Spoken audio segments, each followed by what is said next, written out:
Bonjour à tous, bienvenue dans ce nouvel épisode de Live Stories. Et aujourd'hui, je n'ai pas une, mais deux invités pour parler de créativité. Alors pourquoi deux invités?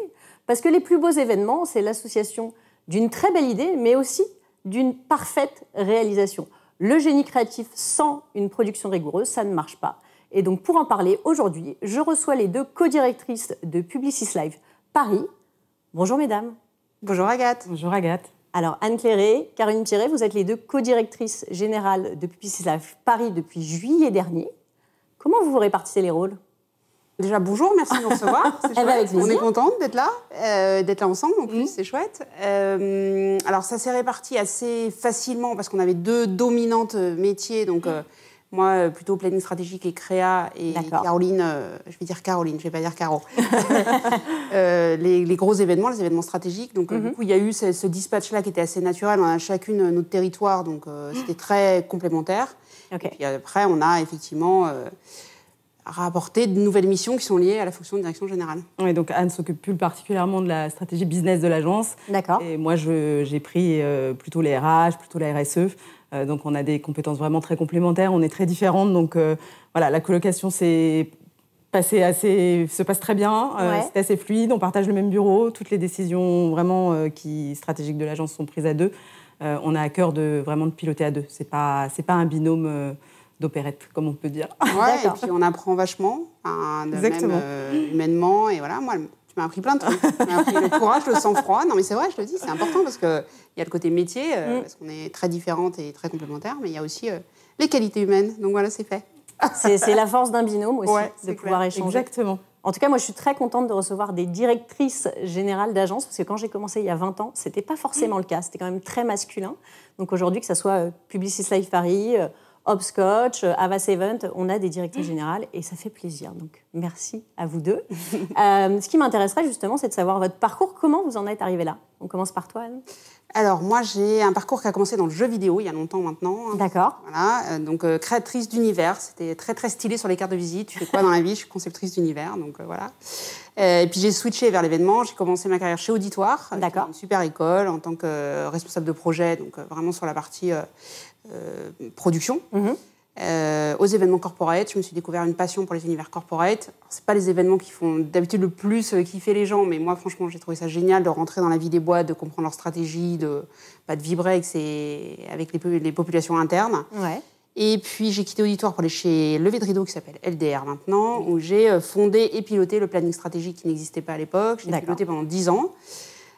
Super aventure, super équipe, LDR, avec tous les dossiers qu'on a gagnés, ceux qu'on a perdus, tout ce qu'on a réussi à faire tous ensemble. Et puis j'ai rejoint Publicis Live Paris. Non, c'était Publicis Live, on disait Publicis Live à l'époque. Il y a 2 ans, pour piloter la créa et le planning. Et en juillet, on a accepté de devenir directrice générale en duo. Très bien. Alors moi, un parcours pas du tout dans les agences d'event. Donc moi, j'ai plongé dans le corporate grâce à ma première expérience dans un magazine économique qui m'a permis de découvrir effectivement toutes les calls, les entreprises, le corpo. Après, j'ai été dans une agence une agence de communication plutôt généraliste, à très fort contenu. Donc on avait la chance d'accompagner des personnalités comme Eric Orsena, par exemple. Donc ça a été vraiment une vraie révélation aussi. J'ai eu la chance de participer et de cofonder Vivatech lors de la première année, donc que je suis depuis 2016. Donc beau challenge. Et j'ai rejoint Publicis en 2017. D'accord. 5 ans maintenant. Et donc plaisir de prendre la direction générale au mois de juillet dernier. Alors depuis que vous êtes arrivée, il y a plein de choses qui bougent. Un changement d'identité graphique. Donc, pourquoi, effectivement, ce changement? Et c'était quoi l'ambition derrière cette nouvelle identité? Alors, quand on a en fait pris la direction générale de Publicis, ça faisait partie aussi d'une organisation avec la création d'un pôle influence qui est présidé par Clément Leonarduzzi. Donc, c'était important pour nous aussi de pouvoir faire évoluer notre territoire de marque avec cette alliance avec Publicis Consultant, en fait, qui fait des événements, qui fait de l'influence. Et porté par Clément, ça a été vraiment pour nous un enjeu majeur de faire évoluer cette identité. Et l'identité, alors elle a été créée 100% par l'interne, donc on est hyper fiers de ça. Et ça a été un vrai, en plus ils sont lancés dans ce chantier-là avec enthousiasme et avec une énorme énergie. Donc il y a 3 composantes dans ce logo. Il y a le lion, qui est le lion historique de Publicis. On a essayé de faire une lionne, mais comme elle n'est pas de crinière, ça faisait un peu... C'était pas aussi impressionnant. Donc on a gardé un lion, mais qu'on a stylisé et qu'on a voulu serein et en même temps sympathique. Police beaucoup plus bold, parce qu'avant on avait une police très fine et on s'est dit qu'on avait envie de prendre un peu plus la parole et puis qu'on a des choses à raconter, donc voilà. Et puis de la couleur, de la vibration, parce qu'on est une agence jeune, on fait des trucs assez dynamiques et on s'est dit que ça nous représentait bien. Et quand on l'a présenté en full staff à toute l'agence, ça a été tout de suite applaudi, accepté. Ils sont partis avec leurs stickers, il y en a partout maintenant, c'est une horreur. Il y en a sur les ordi, les téléphones, la porte de l'agence, il y en a partout, donc ça leur plaît bien. Quand c'est porté par les équipes, forcément, il y a une adhésion qui est un peu différente, donc c'est chouette aussi. Ce changement, ça apporte du renouveau aussi pour les équipes, quelque part. Oui, et puis c'est l'aboutissement aussi d'un chantier qu'on mène depuis qu'on est à la direction générale de repositionnement de l'agence. Donc c'est vrai que c'est très enthousiasmant et les couleurs sont très pétillantes, donc ça nous anime. Joli logo. Merci. Alors du coup, en intro, je parlais de créativité et en même temps de rigueur.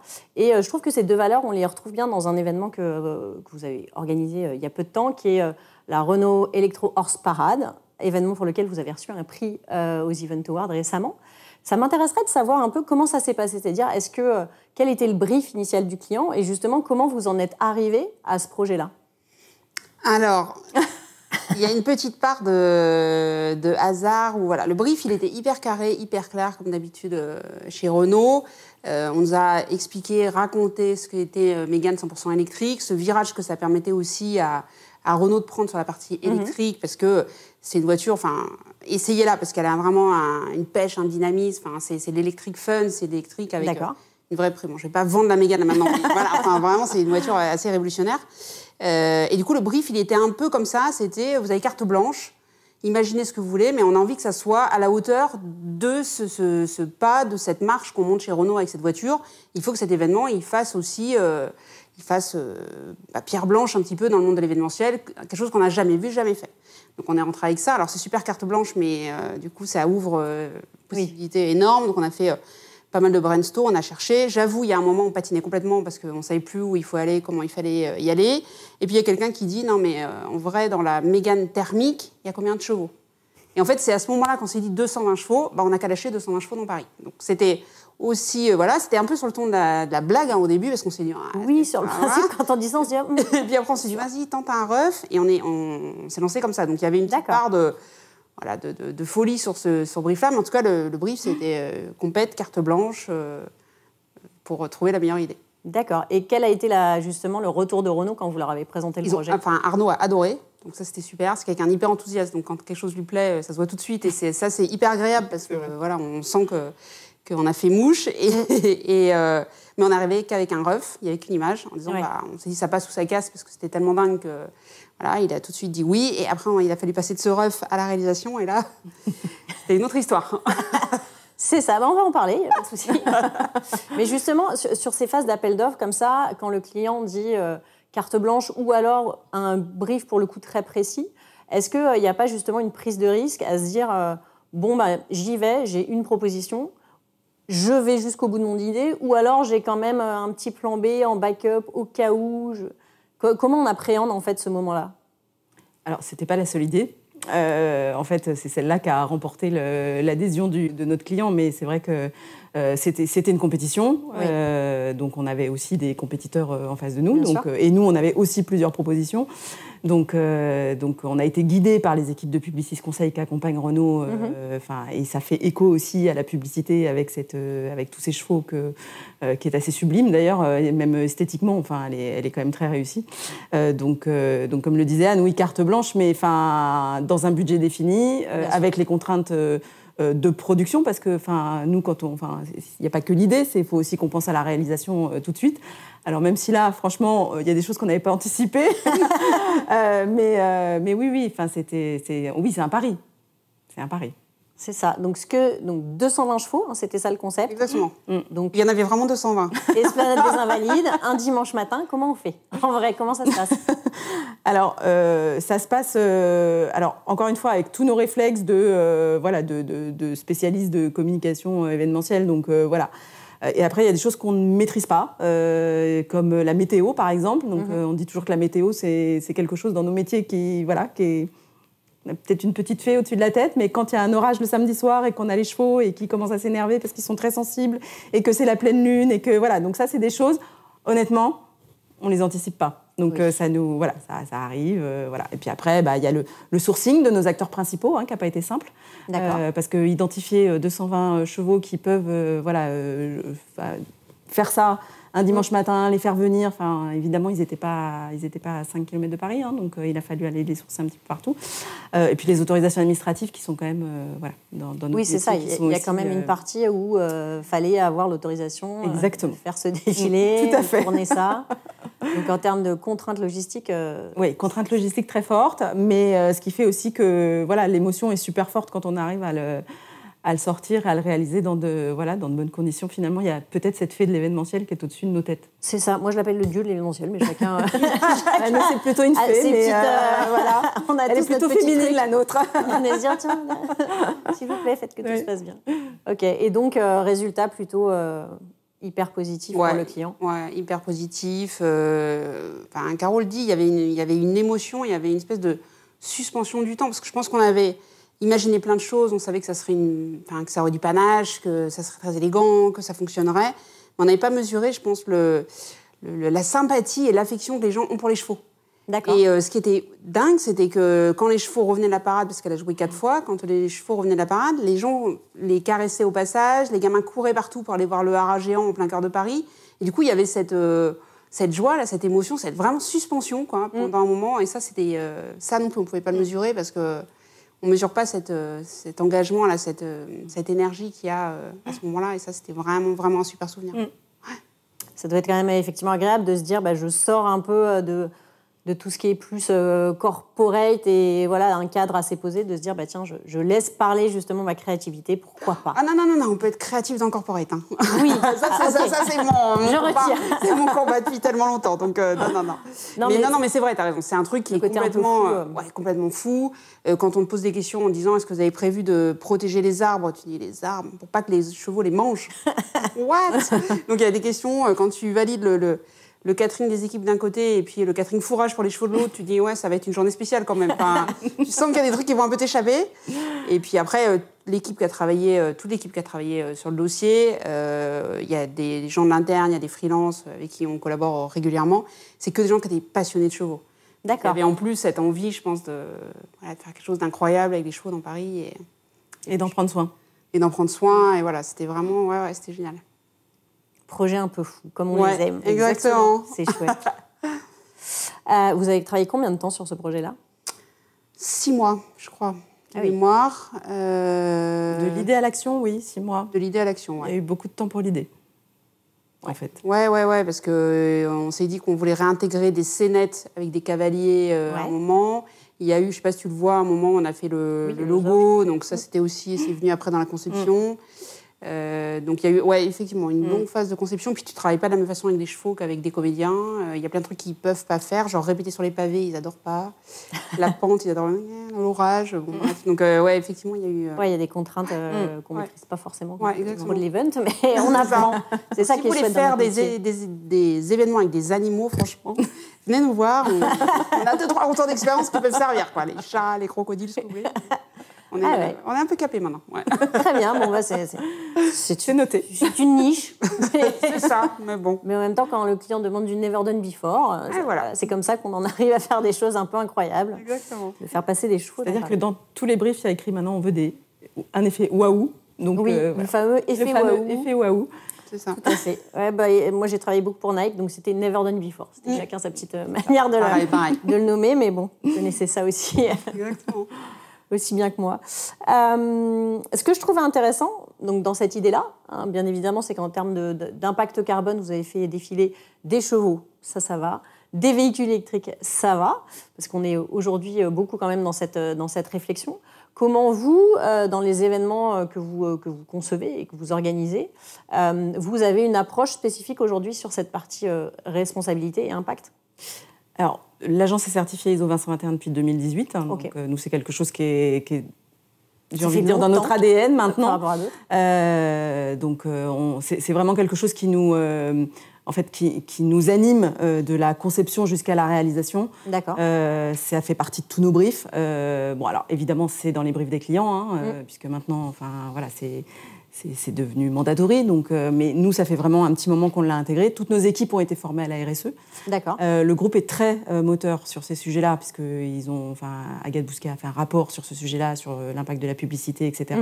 Donc le groupe a un département RSE qui est très actif, qui forme tous les collaborateurs. Ouais. Et nous, en fait, on est vraiment dans cette démarche de progrès permanente, de se dire comment on peut mieux concevoir, moins consommer, si on consomme, redistribuer. On a fait des partenariats avec des associations, et notamment sur Viva Technologies, où on a redistribué à des confrères, puisque We Love Green a pris une partie de nos décors. Voilà, on a redistribué à Emmaüs, on redistribue au Secours Populaire. Donc c'est vraiment une démarche qui est vraiment très intégrée chez nous. Vraiment qui fait partie de notre ADN. Moi, j'ai coutume de dire la RSE, on aura gagné quand on n'en parlera plus, en fait. C'est ça, quand ça sera vraiment de l'éco-conception. Quand ce sera, en fait, ce sera notre façon de produire. Ouais. Et on a vraiment un engagement envers toute la communauté, tous nos prestataires, qu'on progresse tous ensemble pour que l'événement ait un impact de moins en moins négatif, en fait. Ouais. Que vous puissiez tirer en fait toute la filière aussi avec vous vers le haut. Alors nous, on a nommé cette démarche à l'agence, puisqu'on a créé une démarche qui s'appelle Even for Good, où on ambitionne en fait qu'à chaque événement, on laisse une trace positive. C'est-à-dire que soit, par exemple, on organise un séminaire pour des managers et du coup, on en profite pour les garder 2 heures, par exemple, pour faire une bourse à l'emploi pour les personnes qui sont à proximité des sites, etc., qui sont éloignées de l'emploi. C'est vraiment, on cherche à chaque fois à avoir un impact plus positif, que le monde, modestement, soit un peu meilleur après l'événement que s'il n'avait pas eu lieu. D'accord. C'est vraiment notre démarche intellectuelle. Ok, c'est une belle conception, effectivement, de l'intégrer comme étant quelque chose, pas d'obligatoire, mais de naturel aujourd'hui, cette réflexion autour de l'impact. Et après, on embarque tous nos partenaires, puisqu'on a une base de données qu'on nourrit, qu'on alimente avec tous nos prestataires, qu'on partage avec d'autres agences du groupe aussi. D'accord. Donc vraiment, c'est très vertueux en fait de travailler sur ces sujets-là. Donc c'est assez passionnant. Je suis bien d'accord. J'ai fait récemment la fresque de l'événementiel. Oui. Et justement, ce côté cercle vertueux est vraiment assez mis en avant sur je conçois, je produis et quels sont en fait ce que je vais créer et comment ça va m'impacter aussi par la suite. C'est une démarche qu'il faut aller de l'avant. Et je pense qu'on a une particularité à l'agence, c'est qu'on a un responsable RSE. Ah oui. Intégré à l'agence. D'accord, ok. Donc qui est vraiment impliqué dans tous les dossiers, qui participe au brief créatif. C'était vraiment une vraie volonté de confirmer en effet cette personne à nos côtés, parce que c'est un enjeu majeur. D'accord. Tu parlais à l'instant d'impact. Donc c'est la thématique aussi phare de Vivatech cette année. Donc là, on arrive en juin prochain sur la 7e édition. Si on réfléchit justement sur ce côté créatif, est-ce qu'on arrive, même en arrivant à une 7e édition, avec un format qui est réussi, puisqu'on sait que c'est un très beau projet que tu portes depuis plusieurs années, mais est-ce qu'on arrive justement quand même d'une année sur l'autre à se renouveler, à se réinventer pour créer toujours de l'intérêt ?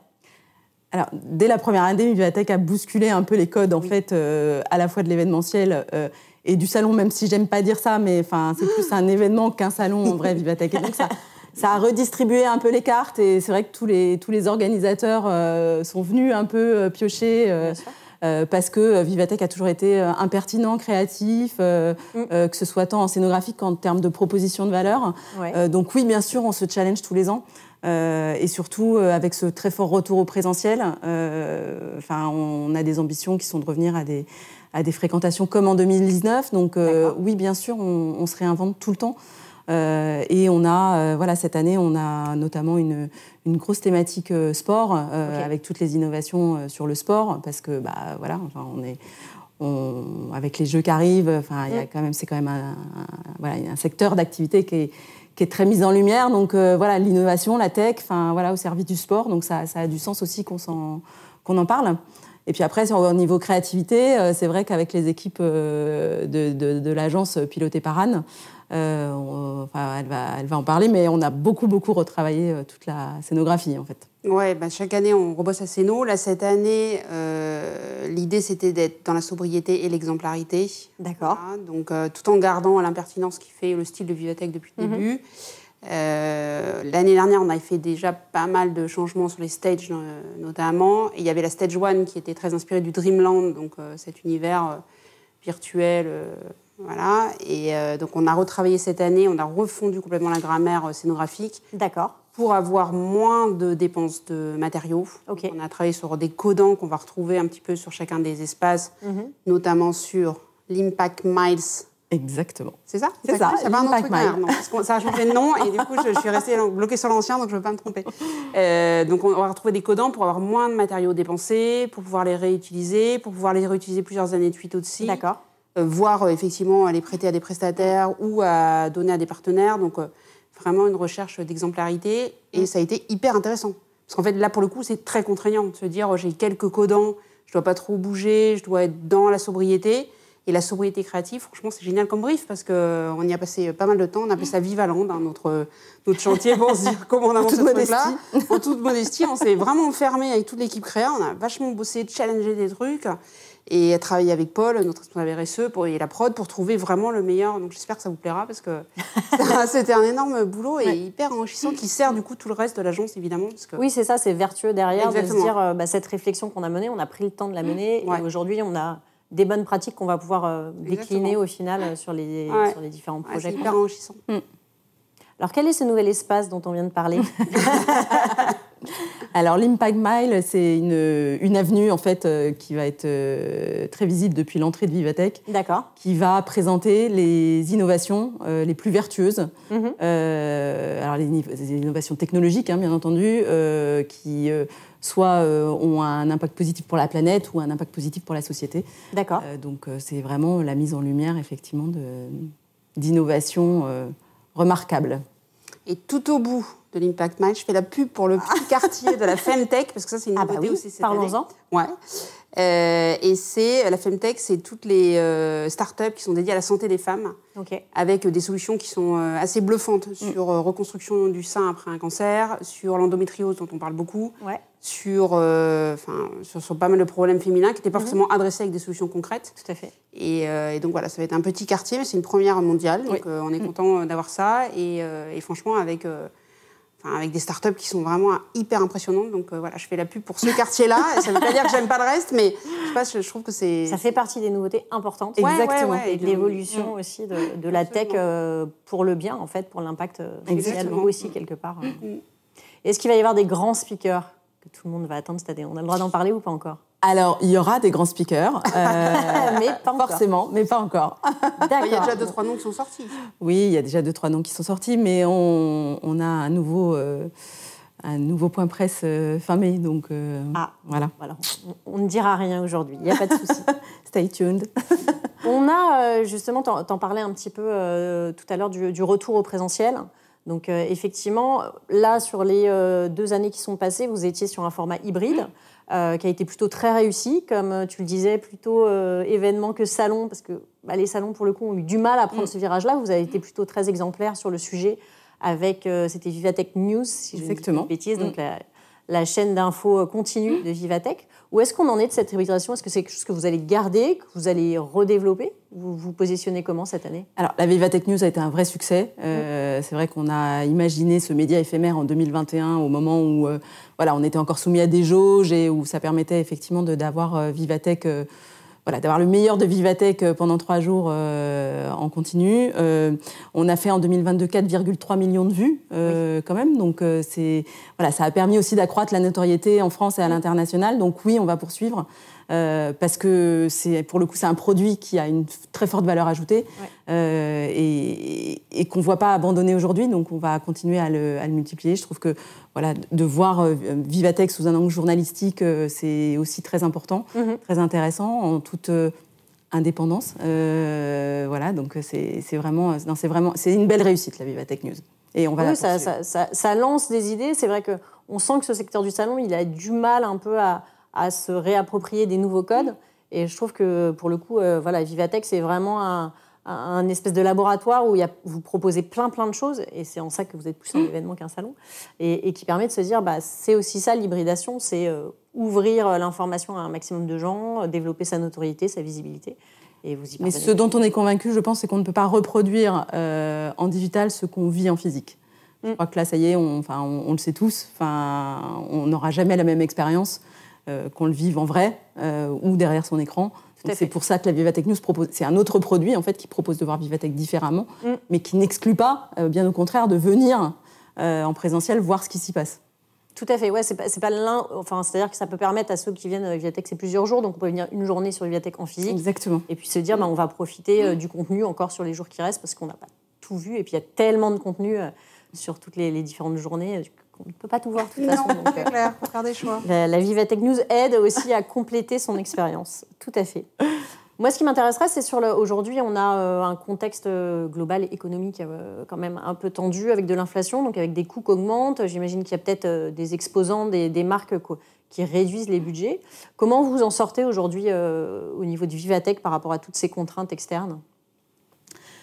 Alors, je pense qu'on vit tous la même chose sur l'inflation, sur l'augmentation des coûts, sur l'augmentation des salaires, sur l'augmentation des freelances aussi. Je pense on fait tous face à ça. Après, comme le disait Anne tout à l'heure, c'est vrai que nous, on a travaillé avec un peu plus de sobriété, c'est-à-dire qu'on essaye de dépenser mieux. Alors, évidemment, quand on a dit ça, on n'a pas résolu toute l'équation financière. Donc, oui, les budgets sont un peu plus serrés, les gens ont envie de produire différemment, donc ça nous pousse aussi à être plus créatifs dans la façon dont on répond.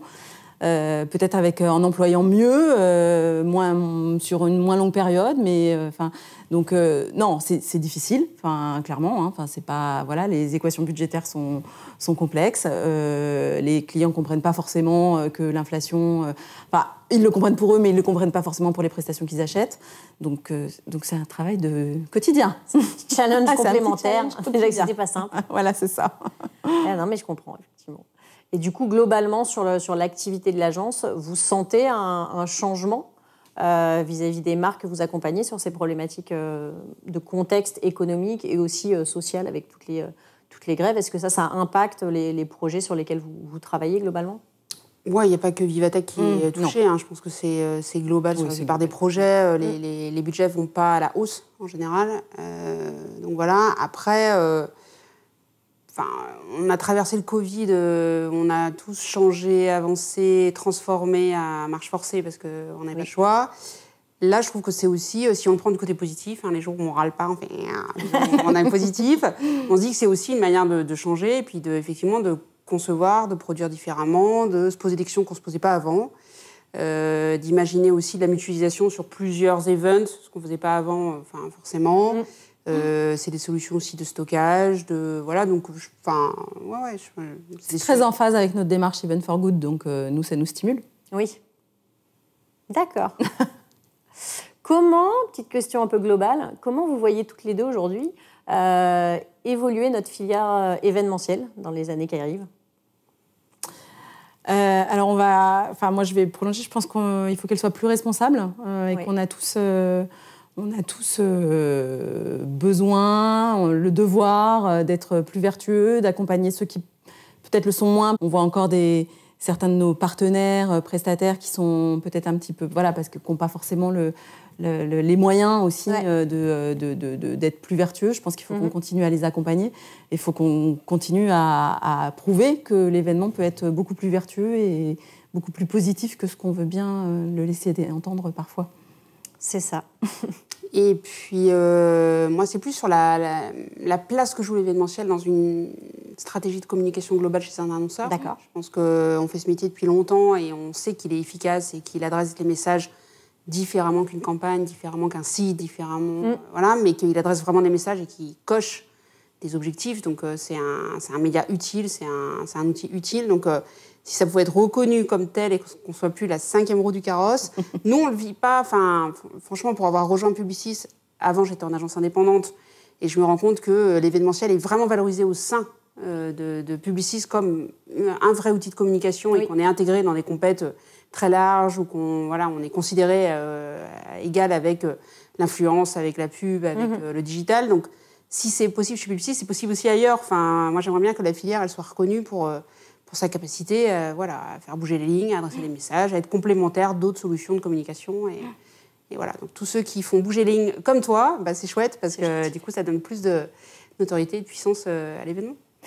C'est vrai que l'événement, aujourd'hui, il a quand même cette capacité que n'a pas la publicité, c'est de créer du lien et créer vraiment quelque chose d'émotionnel avec les marques. Et aujourd'hui, c'est ce vers quoi elles veulent aller. Et notre média événementiel, pour ça, Exactement. Il est quand même assez impressionnant. Et ce qu'on a vécu là, ces 2 dernières années, ce manque de contact, je trouve qu'il a valorisé notre métier, de se dire on a besoin de se rencontrer, on a besoin d'échanger, on a besoin de créer des expériences, de l'émotion. Ce qu'on disait là sur la Renault Electro Horse Parade, c'est l'émotion aussi qu'elle a fait naître. Au-delà du discours de marque, de présenter un véhicule, il y a eu tous les gens qui étaient là physiquement, ont vécu quelque chose dont ils se souviendront. Et je pense que c'est aussi ça, nos métiers, c'est de créer des souvenirs mémorables pour les gens qu'on accueille, si on peut. Ouais. C'est l'objectif. On arrive à la fin de notre échange. Et j'aime bien poser des questions un peu perso pour finir.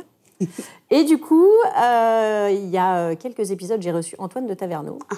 Et donc, je lui avais demandé, qui est donc DG d'Auditoire, et je lui avais demandé comment il arrive à associer sa vie de directeur général et sa vie personnelle. Et c'est une question qu'en général, on pose plus aux femmes. Donc, par souci d'équité, je me suis dit que j'allais vous la poser aussi. Donc, comment vous faites, mesdames, en tant que directrice générale d'une grande agence parisienne, pour justement arriver à jongler entre vos obligations professionnelles et votre besoin de vie personnelle aussi? Alors, je pense qu'on ne peut pas faire ce métier à moitié. En fait, c'est un métier de passionné, parce que sinon, on ne le ferait pas. Nos temps perso sont, en tout cas, je parle pour moi, je pense que nos temps perso sont autant source d'inspiration que nos temps pro. Et c'est important qu'on se ressource en famille, évidemment, avec nos amis. Sinon, on ne tient pas sur la longueur, parce que c'est quand même très engageant, très demandant. Épuisant parfois, donc on a, franchement, l'équilibre on le trouve. Alors en plus, ça fait quand même quelques années qu'on travaille, on ne dira pas combien, donc ça a peut-être été un peu plus compliqué au début, mais je pense que maintenant on mesure et on qualifie peut-être un petit peu mieux aussi les temps en dehors de l'agence. Et puis maintenant avec le télétravail, c'est vrai que ça nous permet aussi d'avoir des temps à consacrer peut-être un petit peu plus à la maison. On fait aussi très attention à nos équipes, parce que c'est notre première valeur ajoutée, en fait. C'est nos premiers atouts. Donc, on fait très attention aussi à ce que leur équilibre à eux soit respecté dans la mesure du possible. Après, on sait qu'il y a des prods, on sait qu'il y a des horaires interminables. Mais voilà, on compense. On essaye au mieux, en tout cas, de les accompagner sur ce terrain-là. C'est le fait de notre métier, mais c'est vrai qu'il faut arriver à trouver le juste milieu. Elle a tout dit. Non, moi, je prends la casquette créa, du coup. Voilà. Le problème, c'est que l'idée arrive rarement entre 9h et 18h, c'est lundi ou vendredi. C'est un peu relou. Moi, en général, elle arrive la nuit, donc ils ne sont pas étonnés quand ils reçoivent des mails à 6h du matin avec une reco écrite. C'est un peu bizarre, mais voilà. Donc, du coup, il y a une porosité quand même entre la vie pro et la vie perso, parce qu'on ne peut pas se dire à 19h, c'est fini. Je ne pense pas à la prod du lendemain ou à la reco. Voilà. Donc, moi, ça a toujours été un peu mixé les deux. Après, avec des temps qui sont sanctuarisés, le dîner avec les enfants, les apéros avec les copains, les temps en famille, ça, c'est des moments qui sont... on met mode avion, puis voilà. Mais non, ça... Oui, c'est ça, le digital, en fait, il permet d'avoir une fluidité entre les deux. Et en même temps, ce que tu disais, de pouvoir mettre le mode avion parfois, pour arriver à se couper en se disant, OK, j'ai besoin d'un peu de temps. C'est marrant parce que je discutais avec Benoît Tristram sur un épisode il y a peu de temps. Et justement, je lui demandais comment il faisait pour être créatif, parce qu'on a quand même des métiers où on est sous l'eau quasi la totalité du temps. Donc, comment tu fais, toi, Anne, justement, pour avoir des moments de respiration et pour se dire, ça nourrit aussi ta créativité, ce que tu peux apporter dans tes projets? Alors, je vais avoir une explication scientifique un peu bizarre, mais c'est pas grave. C'est pas grave. Parce que j'avais discuté avec un spécialiste des neurosciences qui m'avait un peu bluffé en me disant que la créativité, c'était comme la digestion, c'était biologique. Sur le coup, je me dis, non, mais n'importe quoi. Non. Et en fait, il a raison. Il me racontait que quand on pose une question, donc que ce soit un brief, que ce soit... tu tu as un temps de recherche de cette question. Donc, c'est ce qu'il appelle la carte du territoire, dans lequel tu vas aller chercher des réponses à ce brief. Donc, il y a des recherches actives où tu vas aller chercher sur Internet, tu vas demander à ChatGPT de prendre la reco, ça ne marche pas. Continuez à appeler les planeurs, s'il vous plaît. Mais, donc, voilà, donc, il y a ce temps de recherche. Et puis, pour que l'idée survienne, qui est vraiment un truc physique dans le cerveau, il faut te détacher de cette idée-là pour aller faire autre chose. Et c'est ce moment-là, c'est là où le disque dur interne va défragmenter pour trouver l'idée, et il faut ce temps-là, donc c'est difficile, parce que tant qu'on n'a pas trouvé la réponse, on se dit « Ah, je reste sur mon truc, je cherche, machin », et en fait, la seule façon pour que l'idée vienne, il faut se détacher, et il faut passer à autre chose. Et il faut passer à autre chose comme aller voir des copains, discuter avec tes parents, faire les devoirs avec les gamins, aller faire un tennis, enfin, il faut faire autre chose pour que l'idée survienne. Donc à partir du moment où on sait ça, c'est pas mal, quoi. Moi, je trouve que c'était rassurant de se dire qu'il y a besoin de déconnecter pour trouver la bonne idée, et essayer, ça marche. Bah c'est dur hein, de ouais, c'est dur, mais en vrai, il faut le faire pour que ça arrive. Donc, c'est nécessaire, et puis on en parlait en préparant effectivement cet échange, ça sera aussi nécessaire pour les équipes, pour arriver à ménager tout le monde avec une grosse année 2024 qui approche, et qui promet d'être 2-3 trucs. Qui promet quand même au niveau des équipes d'être quand même très très sollicité, et bien évidemment vous aussi, il n'y a pas que les équipes, mais ça me promet quand même pas mal de challenges en termes de temps perso, pro, d'arriver à trouver le bon équilibre pour que tout le monde tienne sur la longueur, parce que c'est un peu ça le sujet. Après, il y aura l'excitation, parce que des années comme 2024, on n'en vivra qu'une fois dans notre vie, donc c'est ça. Ça va être des trucs aussi super galvanisants, excitants, jamais vus. Je pense que ça va être l'année des superlatifs, donc, mais ça ne veut pas dire qu'il ne faut pas préserver des équipes, tu as raison. Mais en tout cas, il y aura quand même cette envie d'aller... Et on sent l'excitation, de toute façon, tout le monde. Enfin, bah oui, bah après, on fait un métier où on est tous passionnés, hein, si on est tous là à nos âges avancés. C'est qu'on est piqué par ce métier-là, et donc forcément, oui, on a envie d'aller de l'avant sur tous ces projets-là, mais bon, on va voir. En tout cas, merci beaucoup d'avoir partagé cet échange et d'avoir répondu à mes questions. Pour vous qui nous avez écoutés, j'espère que vous avez bien compris qu'un événement réussi, c'est de la créativité et de la rigueur dans tout ce qu'on entreprend, et un peu de déconnexion aussi, du coup. Je vous donne rendez-vous très bientôt pour un prochain épisode de Live Stories.